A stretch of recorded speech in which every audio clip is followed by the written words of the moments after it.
Sure. Hi, everyone. I'm Julia Fulgham, the Director of Advanced at UNM. Thank you for being here with us. And I'm going to give a shout out to our new Vice President for Research, who's with us and has joined us during her first week here. So Ellen, thank you for being with us. Hi, everybody. And you've got Lobo gear in the back art. That's awesome. I want to thank Mary Jo and Monica. The Faculty Research Development Office and OVPR are great partners with Advance. And I appreciate them pulling together this workshop. We learned on Friday we've got competition and that the School of Engineering is doing a town hall with Diane Peebles on opportunities at Sandia. That workshop is being recorded and we will work with Mary Jo and Monica to make sure that link is sent out. And I've been in touch with Diane Peebles. She says she is happy to answer emails and she's happy to do another session in March if it turns out there's interest. So there's options and we're trying to make sure everyone has a range of opportunities. And so thank you again. And I'm going to turn it over to Mary Jo and Monica. Thank you, Julia. Thank you. Let me get our screen up.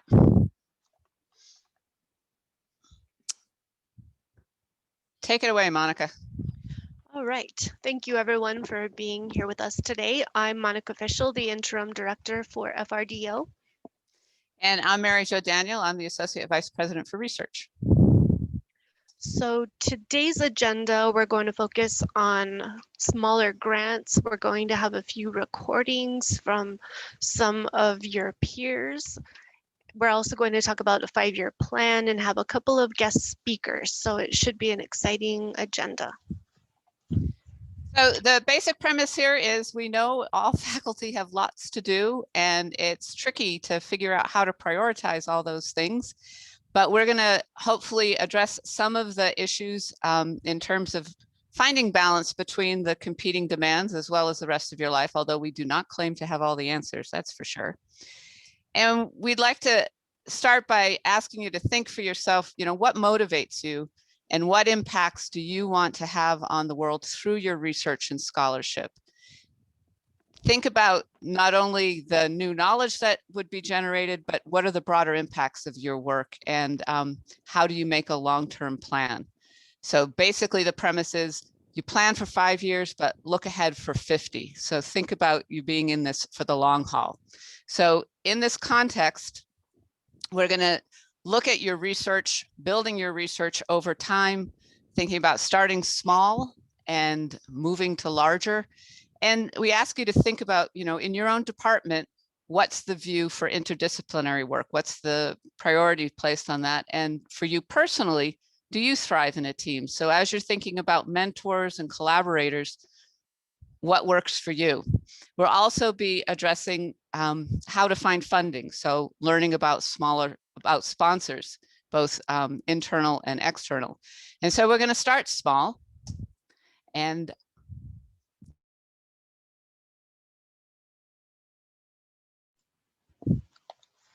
All right.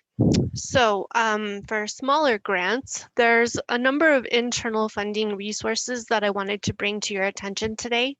One of them is called the Research Allocations Committee, Internal Grant Awards, and it's for all disciplines. And these provide seed money to support new research or creative works to stimulate the development of funding from extramural sources and to bring an existing project to fruition. There's 2 types of proposals. They offer small grants that are less than $4,000, and then the large grants with budgets between $4,000 and $10,000. And they usually have a spring and fall funding cycle. The spring 2021 cycle just closed on February 15th, and the fall cycle usually opens up in October. Another one I wanted to bring to your attention is the Women in STEM, and that's managed by Advance. So an anonymous gift was made to UNM to support research by and professorships for women faculty in STEM. And the income from this investment is used for these awards. And so the most recent Women in STEM annual competition has proposals due by April 19th, 2021. And there are 3 types of awards: travel awards, seed awards, and workshop awards. We also have our grand challenges. In the spring of 2019, UNM launched 3 grand challenges. The focus of those are sustainable water resources, successful aging, and substance use disorders. And there were seed grants associated with this. Currently, there's not an RFP for seed grants at this time, though. Another one that's not very well known is the CRS Faculty Development Awards. And CRS is the Center for Regional Studies. And they have opened up their competition this year. They have a deadline of April 15th. And I've put the link up there so you all can check that out if you're interested. Also, I recommend checking with your colleges. I know some of the colleges do offer seed funding. And for instance, ANS, there's a process if you want to request funding from the ADR. And the College of Fine Arts also typically has annual competitions for seed funding. All right. And next we have, Sorry. that's okay. Sorry. We have Jessica, a recording from Jessica Richardson from the Department of Speech and Hearing, and she's going to share her experiences in building her research funding portfolio. Here is a short contribution for the presentation Scaffolding Your Research Funding Portfolio by Advance UNM. I'm going to highlight reaching out, collaboration, and vision. And I'm Jessica Richardson, PhD, CCC, SLP. Those last letters are for speech language pathologist. And I'm in the Department of Speech and Hearing Sciences. I first want to make a few comments about reaching out. And here I'm talking about getting help and going with the theme of rise above the urge to do it alone. And here are just a few things that I've learned by reaching out. The importance of a good bio sketch, especially that personal statement. Not using the same personal statement for every bio sketch. How to reach out to the program officer at your NIH institute. Many grant writing tips. How to respond to NIH reviewers for a resubmission so that you are successful. What is an administrative supplement and boilerplate documents so you do not reinvent the wheel, and so much more. When reaching out, you want to do your homework and be selective.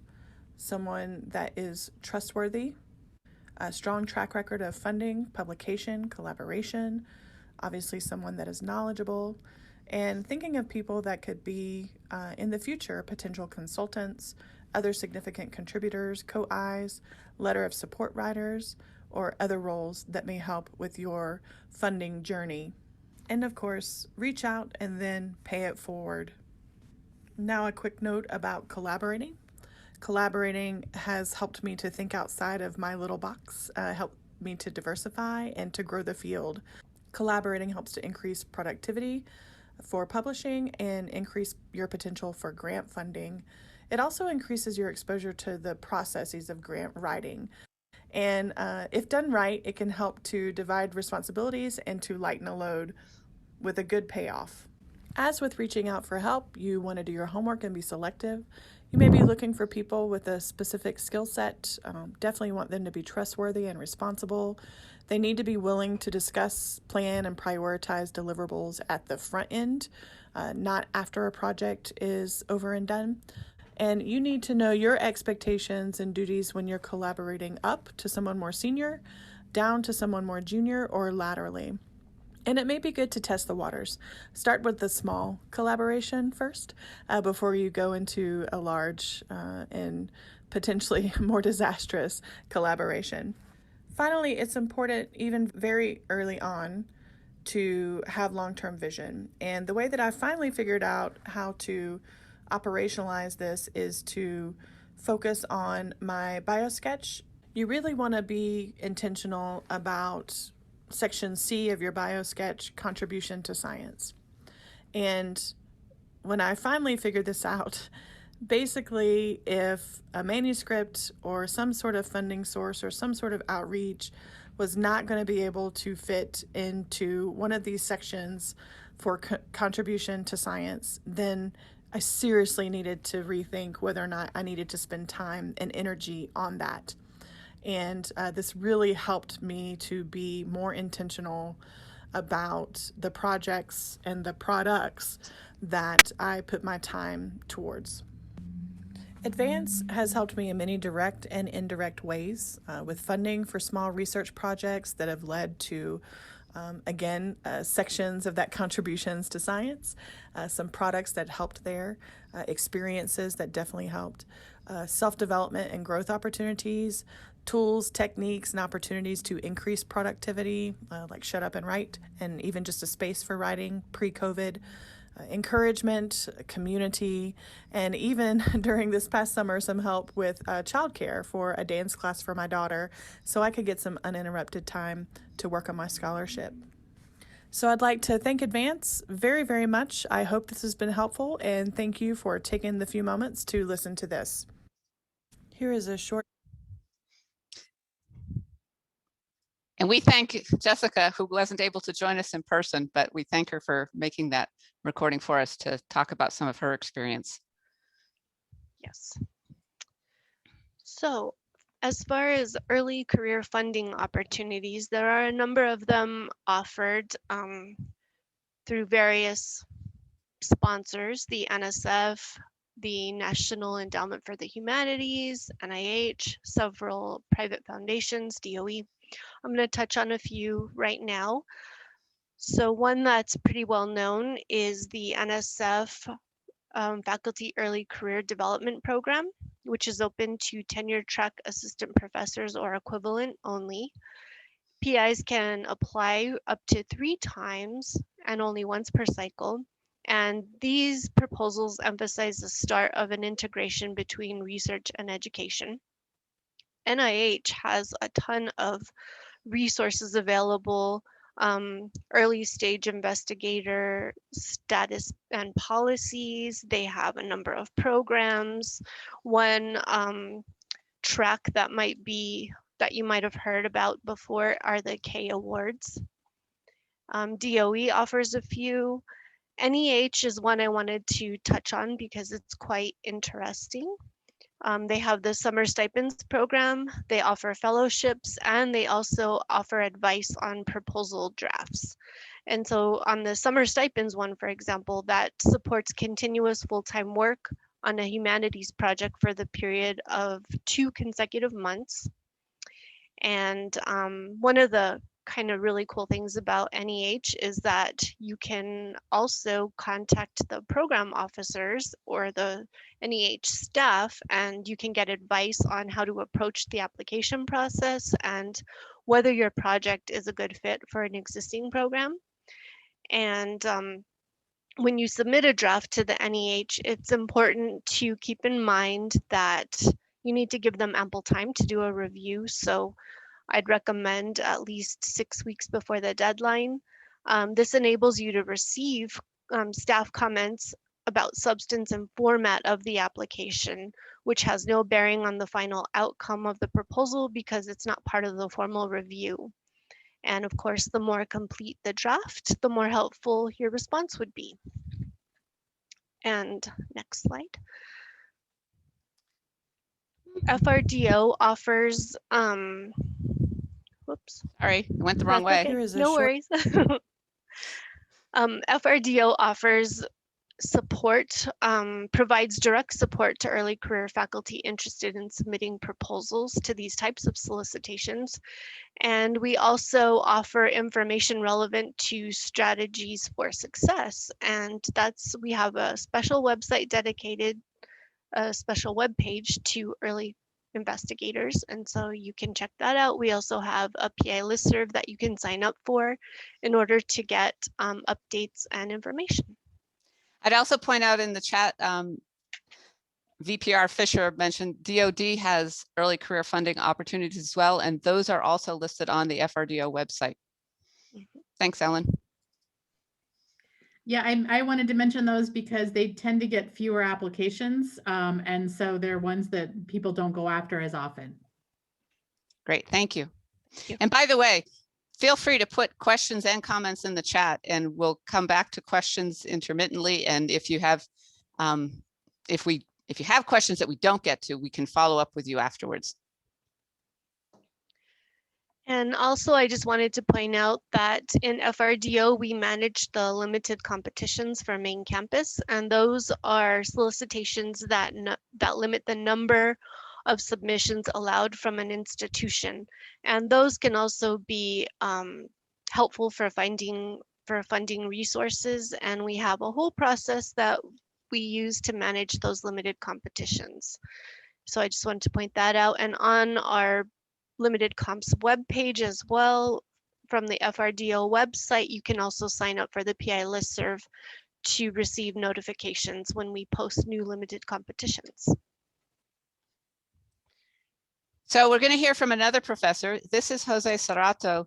And one of the other elements that's important to building your research program are to make connections. And one of the ways of making connections is to get involved in a larger project in which you play a role, and getting to know other people both within the institution and across institutions. One of the large programs which UNM is part of is New Mexico EPSCoR, and this is the established program to stimulate competitive research. And on the call, I believe Bill Mitchner and Selena Keneally are on here, who, if you have questions about what EPSCoR is and what they're doing, you can chat them individually, and we can also ask questions as we go forward. So let's hear from Jose for just a couple of minutes. My name is Jose Sarato. I am associate professor in the Department of Civil Construction and Environmental Engineering at the University of New Mexico. I joined in 2013, and at the time when I joined the University of New Mexico, I was lucky that we were starting the Energize New Mexico Award, which lasted from 2013 to 2018. So I was considered a faculty hire of the New Mexico EPSCoR at the time. So with that, I had the opportunity, thanks to senior leaders like Steve Cavanis and Bruce Thompson, who are senior professors, that gave me the opportunity to join one of the research groups in this award. And also with that, eventually occupying some leadership roles, thanks to the support that I received from Mary Jo Daniel, who at the time was with New Mexico EPSCoR, and by Bill Mitchner. And then the other nice thing was that not only was I able to hook up with researchers from the University of New Mexico, like my dear friend Laura Crossi, who I think I probably met on the first time through EPSCoR, but many other colleagues in New Mexico Tech and New Mexico State, which have been important alliances for me. And an additional benefit is also the relationship with the museums and educational institutions in the state. So that quickly enabled me to have access to and enhance my sales pitch for broader impacts, which is so necessary for NSF grants, right? So those were amazing benefits from a networking perspective. And also that grant gave me some startup funds to generate preliminary data on the problem of mining legacy in Native American communities, which is a subject that is of great interest to the Health Sciences Center at the University of New Mexico.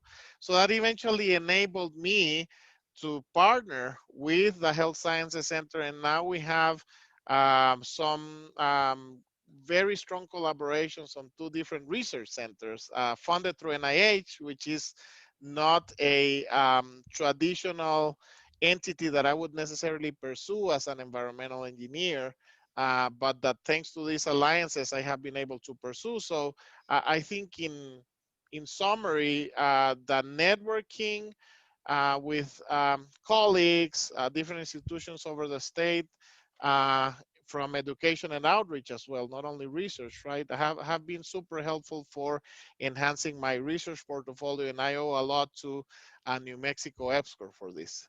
Thank you. So that was Jose Sarato. And again, EPSCoR is just one of the opportunities, and Selena Keneally has put in the chat that she can provide additional detailed information.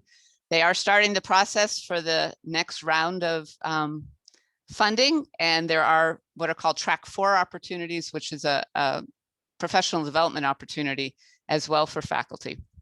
So there's lots going on. Jose talked about collaborations within the institution and across, and even now during COVID, it is possible to do that networking, but you do have to be intentional about it, and you do have to somehow find the time for it. And so there are a couple of things we wanted to point out to you. We do have, if you haven't been to them yet, lightning lounges. These are fun and informal. They, when we're in person, they're in the pub in the sub, but right now they're online, and the next one is March 10th. And so you get to hear about different kinds of research and scholarship and teaching going on around campus. You could also offer to present a 7-minute presentation, and this is to a general audience. You have departmental seminars, your own department, but also, think about some other departments that you might want to see if you can learn more about what they're doing to see if there's connections to what you want to do. Coming up this spring, the Interdisciplinary Science Co-op and Grand Challenges are cooperating to put on a team research symposium. And this is the first one, and it is intended to provide opportunities for faculty and students to think about, talk about, and plan for interdisciplinary kinds of research and scholarship, and to build connections. And then Monica mentioned the limited competitions process. You can volunteer to be on a review committee, and this gives you an opportunity not only to see the process from the other side, so you can see what it's like to read somebody else's preliminary proposal and see how that might affect how you write preliminary proposals, but you also get to learn about some really cool research going on that you may not know about. And so it's another way to know more about what's going on internally. So with that, I'm going to hope Katie's here, because I can't see the list at the same time. I'm here. Great.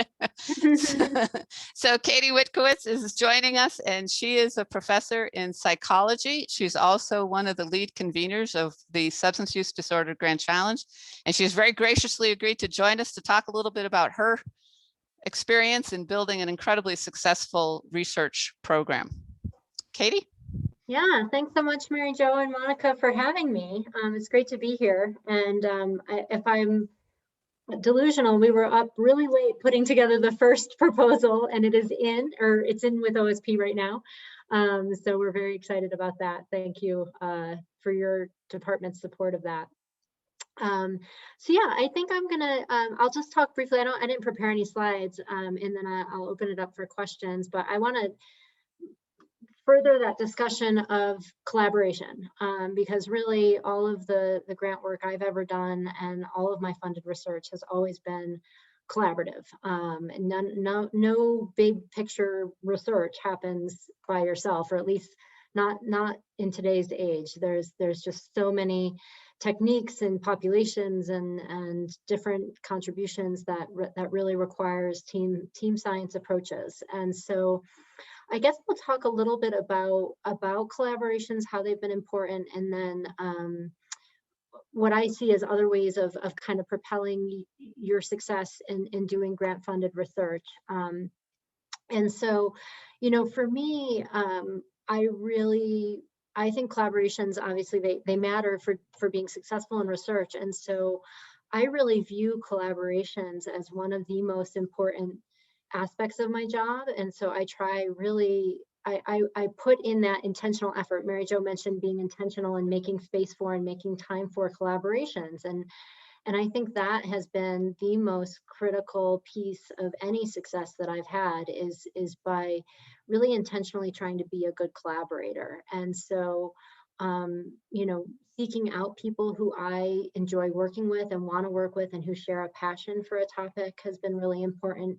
And then being responsive and being someone who they want to work with, right? Like if you're someone they don't want to work with, or if there's someone they don't want to work, or if there's someone you don't want to work with, the collaboration is not going to be fruitful, and it's going to be a lot of frustration and a lot of kind of not getting that funding career going, or funding trajectory going. So I really have valued both being a good collaborator myself, and that means, you know, doing what I say I'm going to do and being responsive and being a part of the team, and also recognizing all of the strengths of my team members and all of the things that they offer to the team. So I see Yu Shao is on here, and Yu is a team member on one of my grants. Thank you, Yu, for all your work.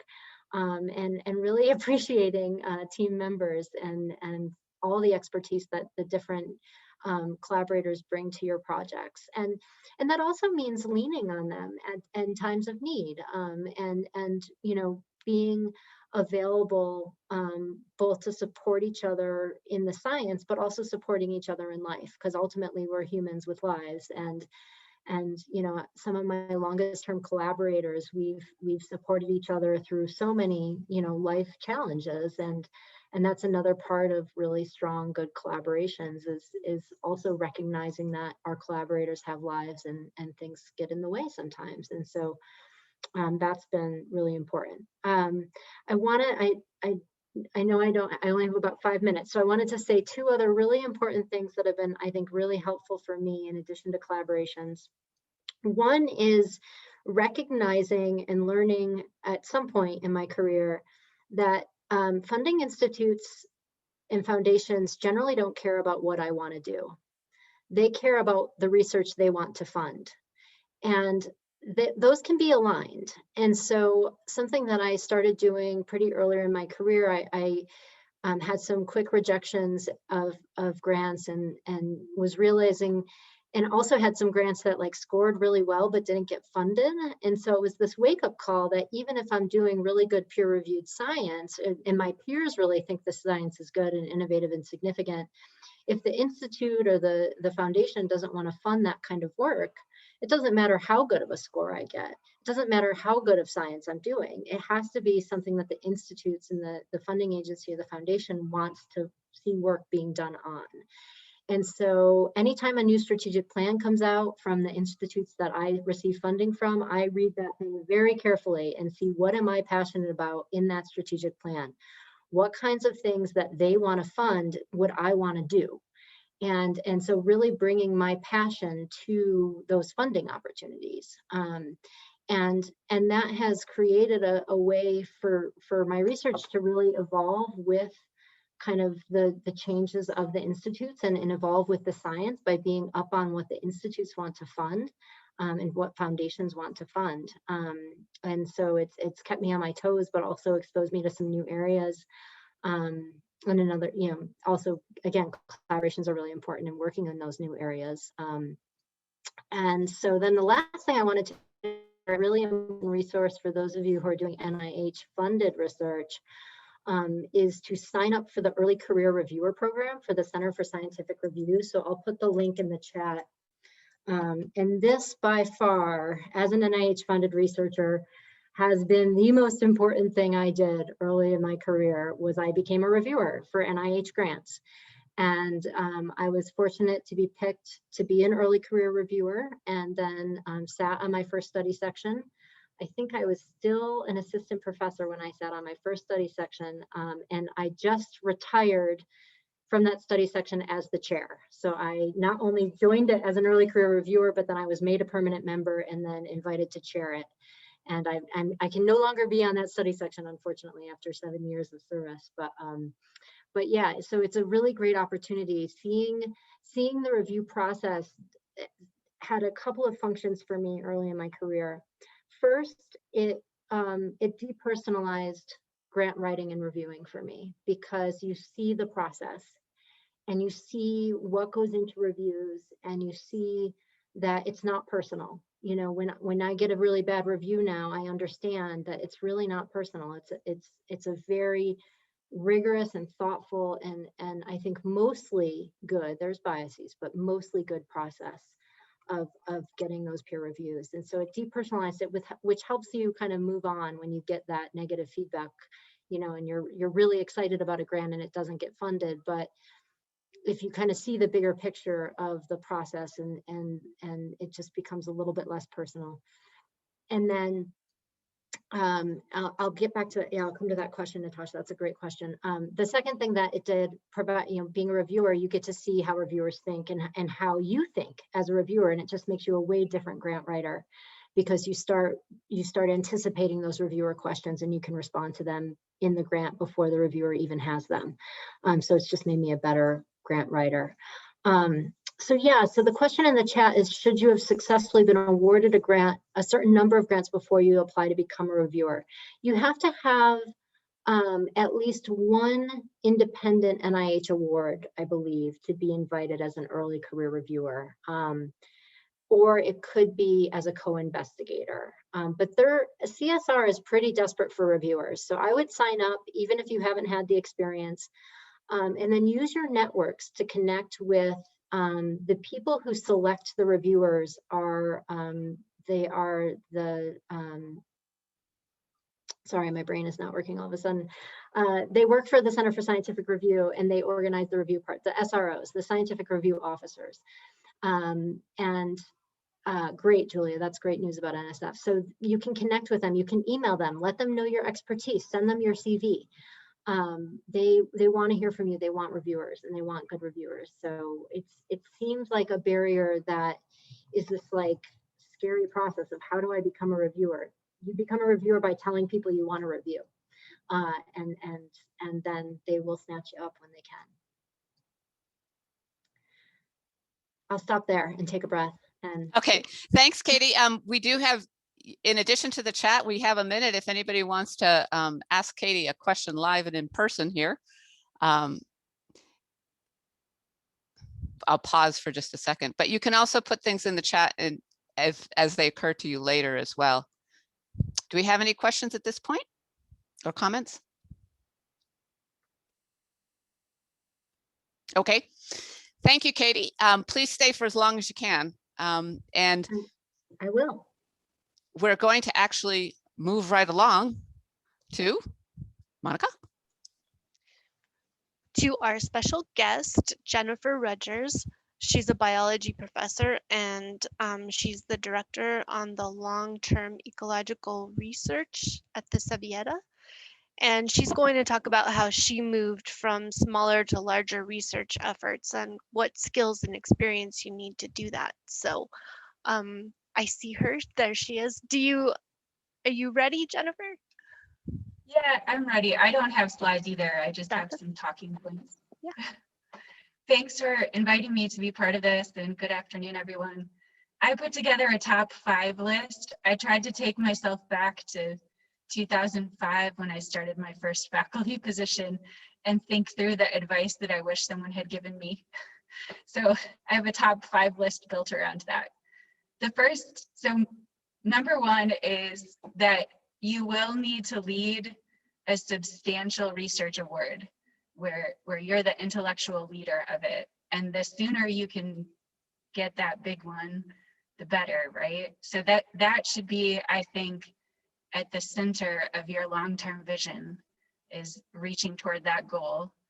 But you don't want to put all of your eggs in one basket. And so my advice is to have 2 to 3 big ideas on your burner where you're tracking the latest breaking science or research on that topic and kind of keeping your foot in the door of those 2 to 3 big topics. And part of the reason for that is that there's a lot of stochasticity in the funding process. And so if you put all of your effort into just one idea, maybe there's going to be not so great alignment with the funding agencies and what they want to fund at that time. And so keeping some breadth there for that first big one, I think, is important.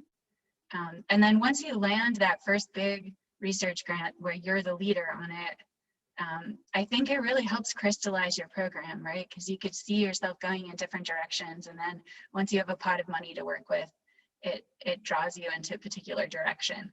And there's no one right way to do that. The second piece of advice, so number 2, is that you can't do everything at an A+ level. And this maybe is more telling about me and my personality, but I was second in my class in college, right? So I'm always trying to do everything at A+. And we have too many responsibilities on our plates to do that. So hopefully I don't get in trouble for saying this, but the advice that I wish I had gotten was that, at for the teaching part of your role, you want to aim for like B or C+, because we are at a Research 1 institution, and that's what we do best. Our students benefit the most from being involved in state-of-the-art research. And I can tell you from experience, you can always put more time into teaching, always. There's always room to make it better. And so find ways to make your teaching synergistic with your research, so that as you're putting good effort into teaching, it's also coming back to your research program. And the NSF Career Awards are very much geared in that direction to get you to think about how can I build teaching activities and mentoring activities that tie in with my research. There are also course-based undergraduate research experiences, or cures. I did a AAAS workshop on how to do cures, and built into some of the courses that I teach actual data collection activities that the students do, where we glean that data for research projects, but the students are involved in it as part of the class. Another example of that is I teach a graduate level statistics course where the students learn advanced statistical techniques by applying them to long-term data sets that are part of the long-term ecological research program that I run. And that has started to result in publications coming out of these student projects where the students are gaining mastery of statistical tools, but at the same time digging into new questions with data. So think about ways that you can, oh, sorry, my phone's going off. Think about ways that you can build in synergy between the teaching and research, so that you're not trying to do a completely separate teaching job at A+ level.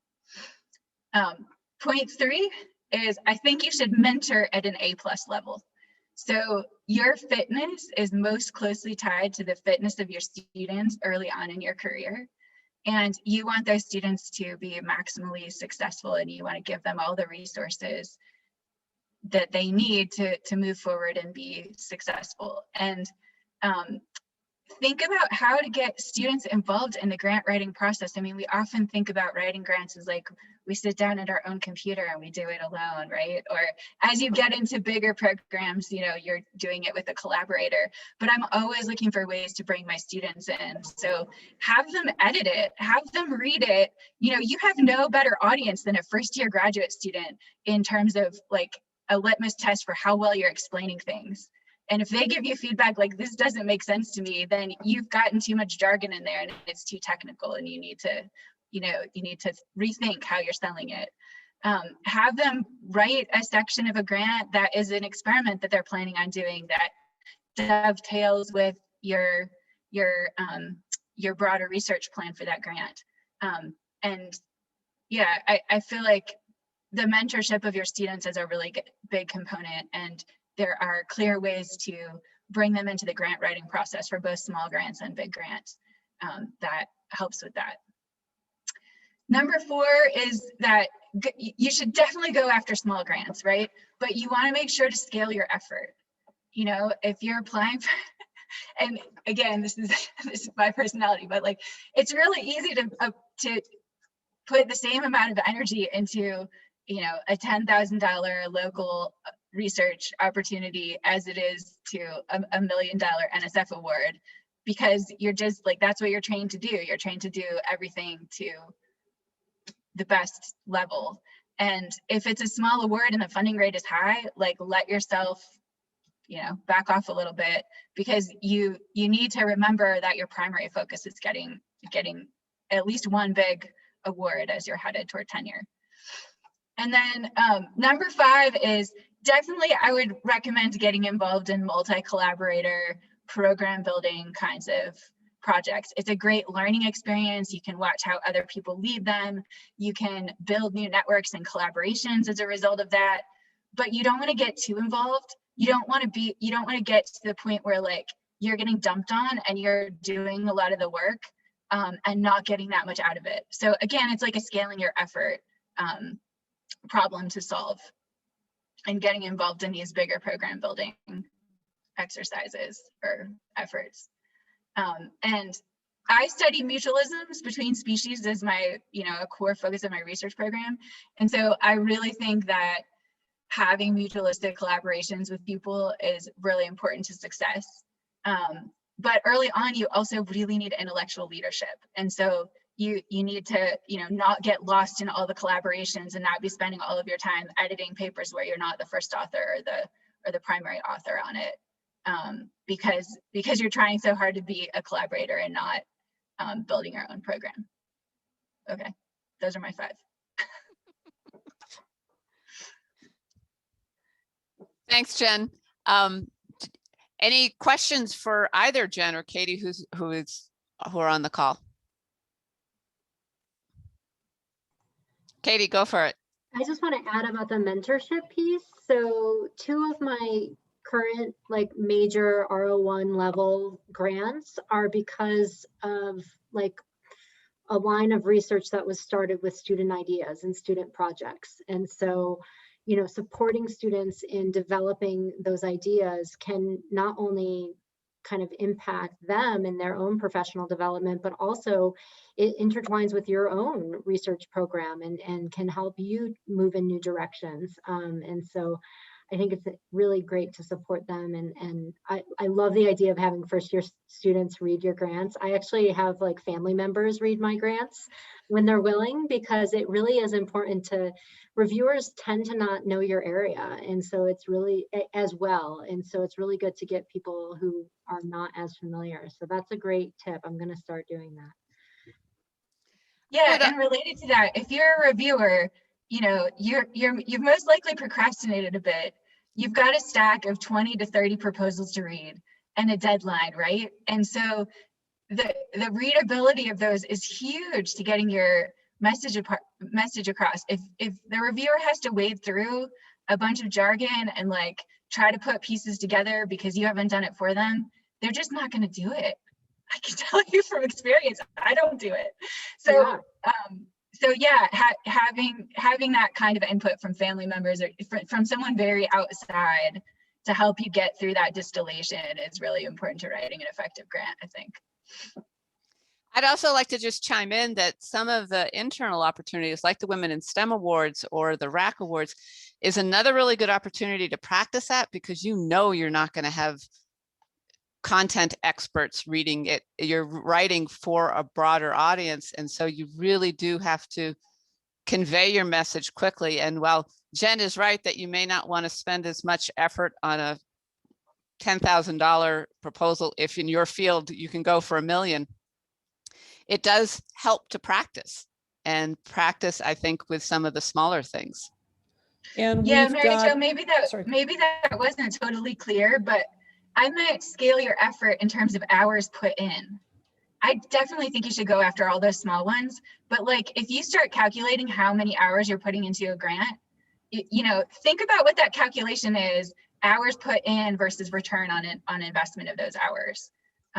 One of my postdocs actually, she counts the hours that she puts into every grant that she writes. I've never done that data collection exercise, but I'm just suggesting that you scale your effort. Don't put in the same amount of hours that you would do for a much larger proposal. Julia? I was just going to say, we do have some nice stories developing on campus now that we've been doing the Women in STEM Awards for a few years, of times where people have used them for some very targeted data collection or work or collaborations they've needed to establish that have then directly helped them with NSF and NIH funding. So that's truly the part of the scaffolding piece, is thinking about this in terms of, what might really be holding back you writing a compelling NSF or NIH grant, and use these small awards to help you fill whatever gaps you can identify. Yeah, and just to add to that, like in the context of keeping 2 or 3 big ideas on the burner, like when those smaller opportunities come up, you can see how they would fit into to building those different big ideas. And so if you've got those threads going, then I think it makes it easier to make the most of those smaller opportunities too. Okay, any other questions or comments at this point? And remember, you can put them in the chat too. So if we were in person, I would make you talk to the person next to you, but we're not going to do breakout rooms right now. Okay, then we're going to keep going here. If I get my mouse to work, that would be helpful. And a couple of things that came up here in both of the comments was the notion of having a vision and moving forward and thinking about where you want to go. And if nothing else we've learned in the past year, your plans don't always go as you would hope, or your work doesn't always go as you planned. So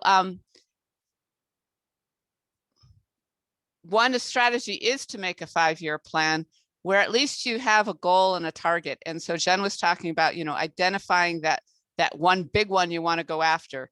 You may not be able to go after it this minute, but how are you going to get ready to go after it when you are ready?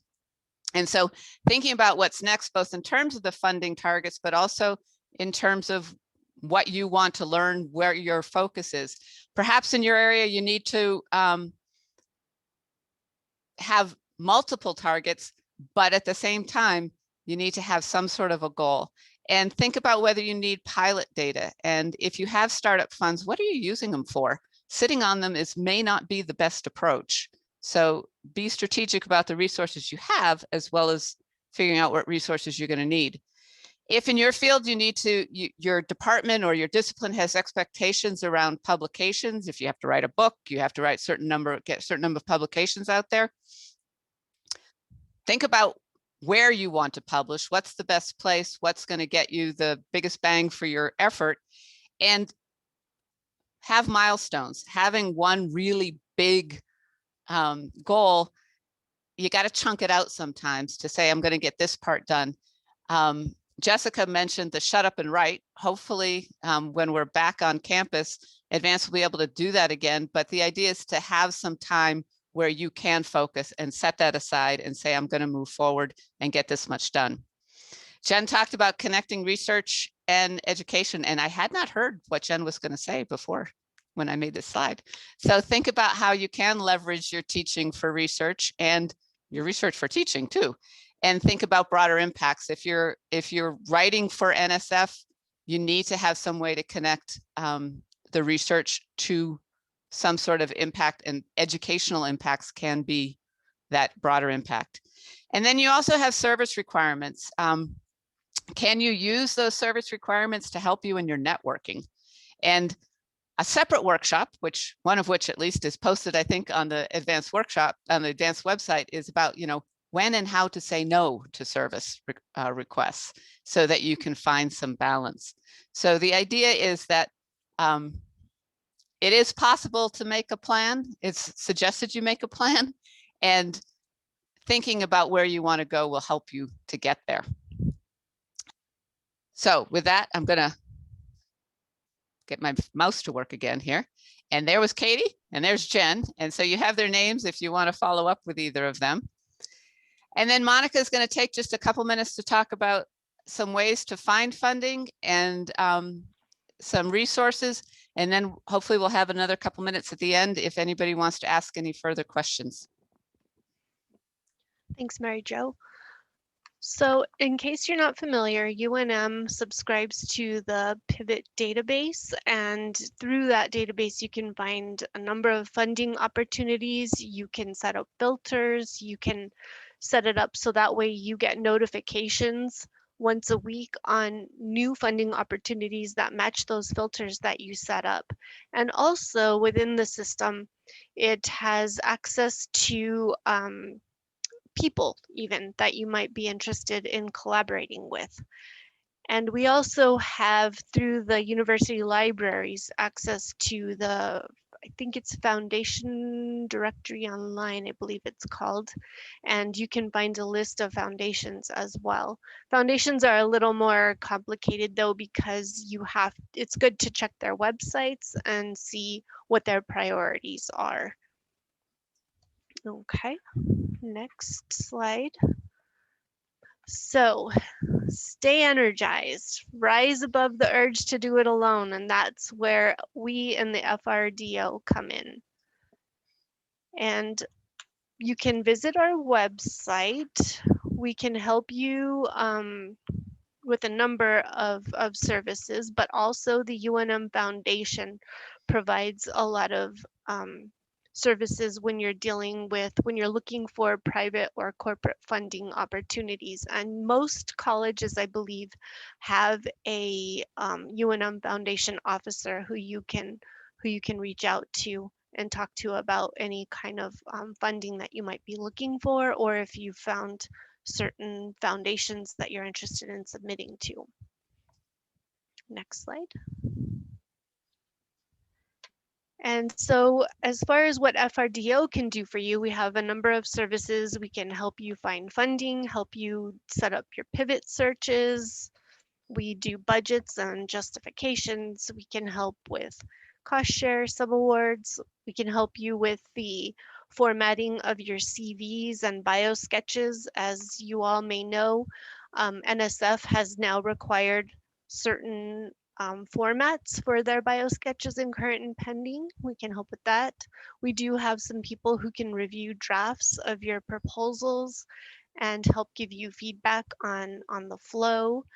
And also we can help with the process. We help with Cayuse records, sponsor portals, and we also help you manage large proposals as well if you need that level of support. Next.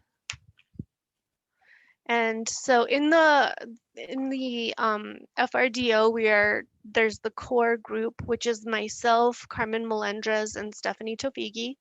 And then the colleges have people embedded within them, FRSOs that you can reach out to directly as well. If your college doesn't have an FRSO assigned to it, you are always welcome to reach out to the FRDO directly, and we will provide that support to you. Next. Questions? I'm stopping the share so that we can see each other. Any questions from anybody who's with us on the call, or any additional comments?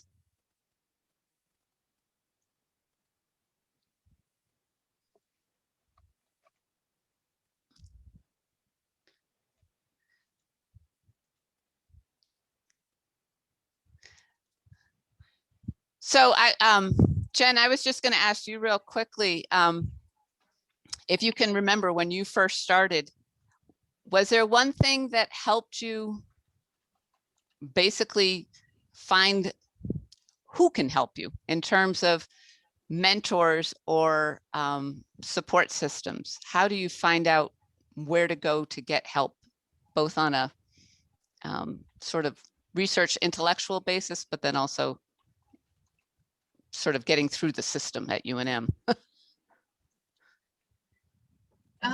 Yeah, so I came to UNM with tenure.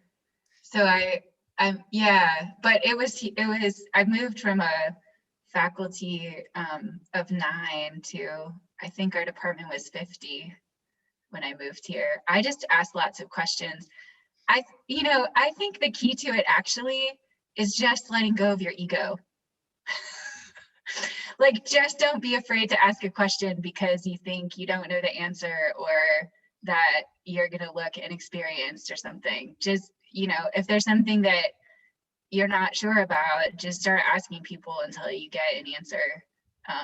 And don't let yourself go down that path of feeling judged about that. Because it's the most efficient way to move forward, is just asking lots of questions of people who know how to do it. And yeah. Thank you, Jen. I don't know, does that answer your question? I asked a lot of my colleagues in my department, I guess, about how to do things when I first moved to UNM. And maybe part of the ego part was that I already had tenure, and so I was sort of like not worried about that anymore. But I certainly was when I was first starting, and that was hard for me to ask for help when I just felt insecure. And I think that's hard for a lot of people. And, you know, and that sense that I just got this job, I'm supposed to know all this stuff somehow. So that's something to keep in mind, I think, for all of us. I would also point out that Advance is really good at helping people figure out how to get answers and where to get answers. And Julie, I don't know if you want to weigh in on that at all in terms of some of the resources Advance has. Well, as Mary Jo says, we've got stuff. We do offer a lot of workshops. We do 5 or 6 with FRDO every year. We've got workshops on every aspect of the promotion and tenure process. And I spend a lot of my time in confidential meetings with people. So if you want some advice, want to understand UNM policies and aren't sure where to go, you can ask me. And if I can help you, I will. And if I can't help you, I can tell you who can. We've been doing this for long enough that we've got a good range of connections. Any research questions, though, go directly to Monica and Mary Jo and your FRDOs. One thing that is great about the system that Mary Jo has developed is all of the FRDOs work together. So if you're doing something that the person you're talking to isn't familiar with, they can get advice from all the other FRDOs. And in fact, you know, your help may get handed off to someone else because they want everyone to be successful. I think the big mission is, the big message rather, excuse me, is we've got resources and we really, really want you to use them. So please ask us questions. If it turns out we can't answer them or are the wrong person to ask, we will not be upset. We'll just get you sorted out with, you know, who can help you. So please just ask. And thank you very much, Julia. And with that, I think that's a perfect word to end on. If anybody has any questions or concerns, don't hesitate to reach out. And you can just send an email to advance@UNM and we'll get it. So thanks everybody for taking your time today and have a great weekend. Thanks, everybody.